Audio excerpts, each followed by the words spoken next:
I think we need to break up, she said suddenly. I was stunned by her unexpected words. In my right hand, I was holding a diamond ring, and she was looking bitterly at it. What do you mean by breaking up, Emma? You told me you wanted to marry me. That's why I'm so sorry. I've fallen for someone else. I'm very sure that you'll find someone better than me, and someone who deserves that ring more than I do. I felt like crying, but nothing came out. The girl who just broke up with me had tears brimming in her eyes and a pained expression on her face. Goodbye. Her voice echoed into the distance. The alarm on my phone went off, and I woke up feeling tired. My name is Ryan. I got fired from my job last week. Lately, I keep having this dream. A dream where an old girlfriend of mine breaks up with me. It's been 10 years since that actually happened, and I thought I had moved on. Why now all of a sudden? Maybe because the fact that I was fired last week still hurts. When something bad happens, unpleasant memories come flooding back. Seriously, I can't believe there still are some companies that prohibit employees from working a second job. It was my fault, but anyway, that was why I got fired. For doing another job. But that was something I had to do, as it was like a passion for me. Well, what do you do? I went to a few employment agencies to sign up. After that, since I had some time in the afternoon, I went to my favorite cafe to eat pancakes and thought about a present for my girlfriend. Of course, not for the girl from the dream. Fortunately, I'd been blessed with a new girlfriend, and we'd been together for just over 3 years. Unlike when I was with Emma, this time I already got an answer to my proposal. I didn't want to be dumped at the very last minute like before. I noticed there was a new text message on my phone. I'll help you with the preparations tomorrow. I'll be there by 9 a.m. Love you. Reading the message, I smiled, remembering what my plan was for the next day. Okay, can't wait to see you. Love you too, I replied to the message, pulling myself together. The next day was her birthday, and also the day of my first solo exhibition. I rented space at an art gallery in a shopping district to display the jewelry I made. I started making jewelry in college as a way to relieve stress, but never expected it would reach the level where I could sell them online. Then that online business page was discovered by a colleague, and that was how my boss found out about my second job. Even though I lost my main job, I was making a decent income from my jewelry business, so I wasn't worried at all. I just never thought about making it my main job, but this exhibition might be a good opportunity to seriously consider that. With that thought, I felt even more motivated. The next day, when I arrived at the gallery, Sarah was already there, discussing with the person in charge and preparing for my exhibition. Ryan, you're late. Sorry, Sarah. I overslept a bit. I thought you were a morning person, Sarah said, her surprise making me feel guilty. I couldn't possibly tell her that I overslept because I had a dream about Emma. Just got lost in thought and stayed up late last night. Are you still worried about being fired? Yes, something like that. Don't worry about it. It is what it is. Now you can openly do what you love. To cheer me up, Sarah smiled warmly. For a moment, her smile reminded me of Emma's, which was making me feel uneasy. Wow, this ring is really pretty. Suddenly, while arranging the display items, Sarah spoke up. Following her gaze, I saw her looking at a diamond ring prominently displayed on the shelf. That ring brought back the painful memories of the past. That was the first ring I ever made. Really, it's so well made. It wasn't that hard, probably because I had been making other types of jewelry since my university days. Initially, I only made simple items like earrings and cufflinks for myself.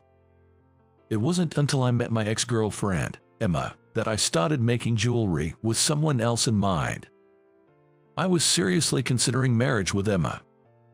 Wanting to gift her a ring, I began jewelry making in earnest. In the end, Emma never received the ring I made for her. I might want this one for an engagement ring. What? I froze at Sarah's words. The idea of giving my current girlfriend the ring I made for Emma felt so wrong. Although I loved Sarah very much, I kept dreaming about Emma. I still wondered why Emma looked so pained when she broke up with me. That thought made it impossible to forget her. We're running out of time. We need to finish setting up soon. True, Sarah's words brought me back to my senses. Having nearly finished arranging the display items, I also completed setting up the cash register. Looking at Sarah, I saw her again gazing at that ring. Was this the sort of ring Emma telling me about, I wonder? Sarah was only talking to herself. Muttering softly, Sarah noticed me standing silently and quickly came towards me. Wait, what did she just say? Was it just a coincidence, or did I hear it wrong? But either way, doubts began to surface in my mind. As the exhibition opened, many people, primarily my supporters on social media, gathered. The displayed jewelry sold quickly, and the ring Sarah liked also attracted lots of attention. Isn't that ring for sale? I'm sorry. This ring is for display only, and I have no intention of reproducing it. That's a shame. Each time I watched a customer leave, I thought about the dream I had the night before. When I decided to exhibit that ring, I thought that meant I had moved on from Emma. Yet since she appeared in my dream, all I could think about was her. Why can't I forget Emma? She dumped me after all. How much is this ring? It doesn't have a price tag. Another customer inquired about the ring, and Sarah, who was standing nearby, responded. I'm sorry, this is only for display and not for sale. It was made by Ryan for someone very special to him. We appreciate your understanding. She said politely to the customer. Did Sarah know about Emma and that the ring was originally intended for her? That fleeting thought from earlier returned. And for some reason, Sarah reminded me of Emma. Sarah, how did you know this ring was so special to me? Well, you always look so wistful when you look at it. There are other items that are not for sale, but it's obvious that this ring is something special, just by watching you, Ryan. Sarah answered, pouting, and seemed to be telling the truth. But why did she murmur her name earlier? Are you sure you're telling me everything? What do you mean? How did you know about Emma? What, Emma? You mean Emma, my cousin. How do you know about her? Your cousin. As we looked at each other in surprise, an elderly man approached and asked me, excuse me, how much is this ring? I was startled at first, but soon realized who that man was. Wait, this man is. He was Emma's father. As I visited her house several times when I was still going out with Emma, I knew her parents very well. Although I hadn't seen them since our breakup, and Emma's father had aged quite a bit, I knew straight away that it was definitely him. Oh, Sarah, Uncle James, what are you doing here? Before our surprise subsided, Emma's father and Sarah exchanged those words, surprising me even more. I needed to know what was going on, so I asked Emma's father if we could talk after the exhibition. He agreed to meet me at a nearby cafe. When our coffee arrived, Emma's father quietly lowered his eyes without drinking his. Emma passed away the other day. His words left me in utter shock, unable to comprehend. Sitting next to me, Sarah also widened her eyes, seemingly at a loss for words as well. What do you mean? What happened to Emma? My voice trembled as I finally managed to speak. She had a terminal illness. It started 10 years ago. The disease was already advanced when discovered, and the doctor told her that she wouldn't live long. That was why she broke up with you, lying about falling for someone else. I never thought Sarah would be dating you, Ryan. Was Emma suffering all this time, choosing to break up with me so as not to involve me in her struggle with illness? I recalled the pained expression on her face when she said goodbye to me, suddenly making sense of it. Yet, it still didn't feel real. Next to me, stunned, Sarah slowly began to speak. I knew Emma was sick, but I never knew it was that bad, and she passed away. She fought for 10 years, initially given only 6 months to live. We informed your parents, Sarah, but it seems the news hadn't reached you. Sarah silently shed tears, and both Emma's father and I quietly thought of her. After about 5 minutes of silence, as Sarah's tears subsided, I asked her, "So are you related to Emma?" "Yes, we are cousins. Our homes were far apart, and with her health condition, I didn't get to see her lately, but we used to be very close like sisters when we were young." "No wonder you somewhat resembled Emma." "Do you think so? Our relatives often say that too." "Yes, they did resemble each other." A while ago, Emma told me about her old boyfriend she was still in love with. He made a ring for her, but she had to break up with him because of her illness, and didn't get to receive the ring. "I never thought you were that person, honey. When I saw that ring earlier, I just wondered if the ring Emma told me about looked similar to that."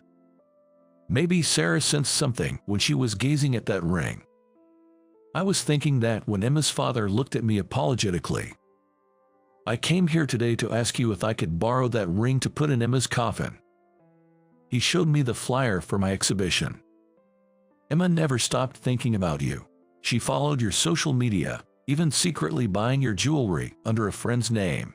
When she saw a photo of the ring on this flyer, she cried, asking me to put it in her coffin when she died." Why didn't Emma tell me? Hearing her true feelings from her father meant a lot to me, and I finally understood why she had to break up with me. But at the same time, I had an overwhelming sense of guilt when I thought about Emma suffering on her own all those years, and I had no idea what was going on. As Sarah's tears finally eased, mine began to flow uncontrollably. "When is Emma's funeral?" "It's scheduled for tomorrow. That's why I'm asking. I know it's a lot to ask, but I'd like to buy that ring off you. If that's not possible, could I borrow it so I could at least put it in her coffin during the funeral? I just want to fulfill her last wish." He looked at me earnestly. His beloved daughter passed away, and he came to see me the day before her funeral just to fulfill her last wish. I gripped Emma's father's hand firmly. "Please take it with you. I made it for Emma anyway." "Thank you." Tears spilled from his eyes as if something inside him had collapsed. The next day, Sarah and I took a taxi to the designated funeral home. I wonder if Emma will be happy with this ring. Of course, she will be. Sarah took my hand and squeezed it encouragingly as I voiced my uncertainty. In the inner pocket of my suit was the little case containing the ring. I was about to give it to Emma. Gripping her hand tightly, I finally reunited with Emma after 10 years. Long time no see. Emma, lying in the coffin, didn't say anything.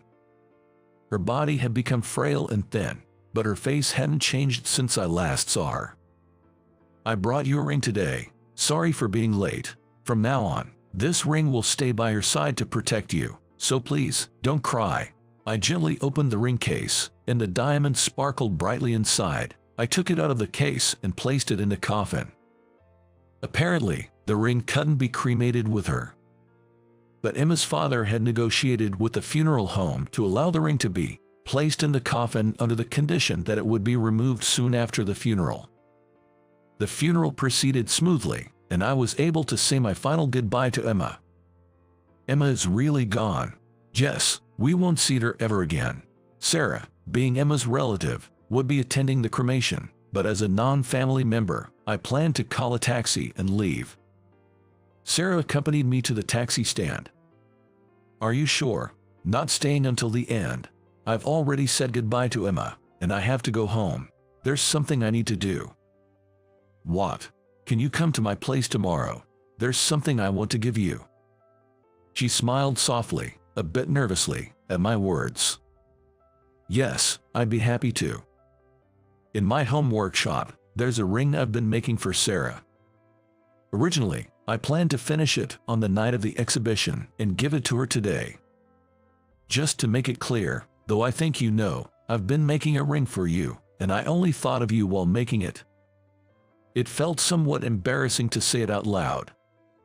Whether she knew my thoughts or not, She didn't hide her joy and held my hand tightly until the taxi arrived. As the taxi drove away, the scenery outside the window grew distant. "Goodbye, Emma." I wondered if she had ascended to heaven peacefully. For a moment, I became worried, but then I felt certain she was fine. Looking up at the blue sky above the smoke rising from the crematorium, I finally remembered Emma's beautiful smile, not the sad look from my dreams.